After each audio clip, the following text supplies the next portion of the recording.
Owen, go ahead.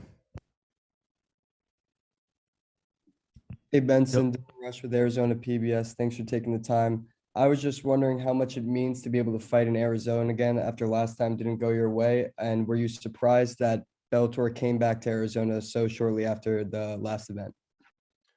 Definitely a little bit surprised with Bellator coming back so quickly, but then again, this being a post-COVID world and Arizona being the state that we are, makes sense for them to come back here. I'm incredibly thankful to be finding my adopted hometown. The not just logistics wise, but I honestly love having my family, my friends, my fans be able to come out and support and look up into the crowds and see 10, 15, 20 different people who I know. Like I know, so I really enjoy that. I really like that. Um, and I won't be doing this for too much longer. So getting fights here in Phoenix, it definitely means a lot to me.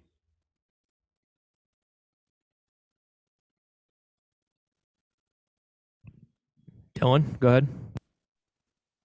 Hey there, Benson. I appreciate you making some time. Of course, man. My first question here was related to an Instagram post I saw a week ago, though. I saw you were inducted into the Asian Hall of Fame. How did that make you feel? That's huge. Very awesome, very blessed, very awesome. I was actually inducted into the Asian Hall of Fame, wow, like 3, 4 years ago. Actually, I just never.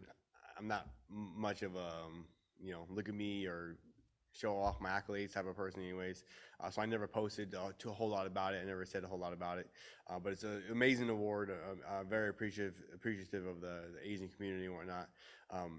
But my sister-in-law took over my social media. I have a very hate relationship with social media. Everything is done towards society, that sort of stuff, yada yada yada. So I kind of got away from social media, and then my sister-in-law was able to talk me into letting her take over my account. So she's been posting more of that kind of stuff, and that's how it got out there. More people saw and whatnot. But definitely a great award.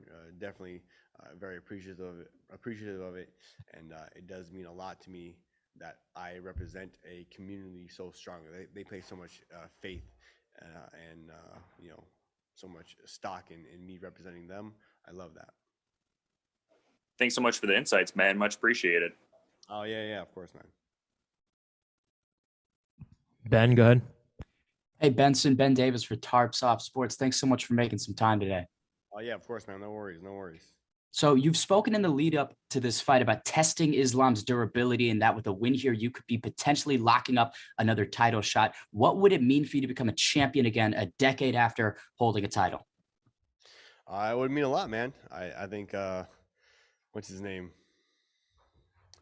Bisbing. Is that he won the belt, right? Like a little bit later in his career. Yeah, Bisbing Yeah. won the belt a little bit later. Gave me hope and inspiration. No, but like in all seriousness, I think that I have to have the belt around my waist. Otherwise, things just don't make sense. The world does not right. The world doesn't make sense to me. I made a decision, and a part of that decision is getting the belt around my waist. So I'm not going to stop until I get that belt around my waist. I will keep going until till the wheels fall off. Um, I think that any sort of time frame, any sort of this or that, like any other thing, you journalists, you writers who want to put scope and perspective on whatever this is or that is, man, that's your guys' job. That's what you guys do. You guys do it very well sometimes. Sometimes you guys don't do it very well also though.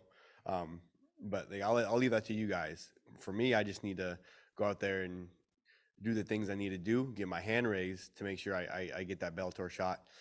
Talking with the Bellator VPs, Scott Coker called me. I asked, hey, what do I need to do? I know I'm on 3 losses in a row. They did not look good. I still definitely feel as if I'm still one of the best in the world, or the best in the world. So how do I go about getting back to a title shot contention talk right away as soon as possible? And they said Islam. They brought up his name. I was like, cool, let's do it. Sign me up, no problem. If beating Islam gets me right back up there to a title contention, title talk again, awesome. He had just beat Brent Primus, who just beat me. So as lame as that is, MMA math. And then no one else wanted to fight him. Everybody's refusing to fight this guy. No one wanted to fight Islam. because his tough wrestling background and all that stuff, So I said, I'm your guy, man. I'm your Huckleberry. Sign me up. If Islam is a path to a quickest way back to a title shot, sign me up. Definitely think you're in the category of anywhere, anytime kind of fighters. Best of luck, Benson. Thank you, man. Thank you. Jose, go ahead. Hey, Benson. Thanks for taking time, man. Of course, yeah, absolutely, man. No problem. You mentioned the word perspective just now. My question is sort of two-part here. What's been anything you can single out as maybe the key to a lengthy career, the lengthy career that you've had? And then when you kind of take a look back on it briefly, I guess, what perspective have you gained from being in this game for so long? The biggest thing I think is having the team around you. They say it takes a village to raise a child, and I'm a big believer in that. But also it takes a village, it takes a team, it takes a family to raise a fighter. So some of these fighters, they start doing great. Are really successful early on in their career because they have a team. They have their guys who they came up with. They have their coaches from like longtime coach. Oh, he's my coach for 7-8 years, yada yada. And then they get to a certain level. They need to leave. They need to do something else. Whatever the case may be. And then they lose that team aspect, that family aspect. So for one, for sure, having a team around you, your family around you who can help guide you in the right path. And then on top of that, more of the physical side of it, warming up and cooling down. Dear God, how easy is that? It's literally like doing a proper, good 20-minute warm up before practice and doing a proper, adequate, good cool down, warm down at the end of practice. That will help add years and years onto your career. Guys, they don't stretch the way they should. Simple stuff, easy stuff. They know they should do it. They're aware of it. They even acknowledge the fact that it helps them feel better. Like, oh man, I started stretching, started rolling my back out, and it feels a lot better. I'm like, yeah, man, you should do that all the time. Not just when your back hurts, but do all the time, like preventative. My head strength and conditioning coach, Jared Akey, been my strength and conditioning coach my entire career. He's been big on that. He was telling me that. He was harping on me on that since I was 23, 24 years old. Say, hey, you need to do this. You need to do this. Like, you look at those old school, quarterbacks or old school pitchers in Major League Baseball. Like, they get there before practice, an hour, 2 hours before practice to start warming up and start getting ready to have a good practice. I was like, oh, yeah, I understand. And that, I did a good enough job listening to him to make sure that I can have a good long career and be physically able to do what I do.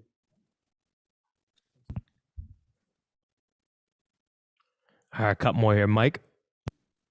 Hey, Benson, you're kind of asked about this already, and I don't want to repeat someone else's question, but more for me, why is it important for you? Already had a legendary career. Professional fighters could only dream to have the career you've already had so far, but to challenge yourself and to say, listen, I'm going to take on this worthy opponent because I could get a title shot. And you did mention this may not happen, for too much longer in your career, but why is this so important for you to push yourself at this stage in your career?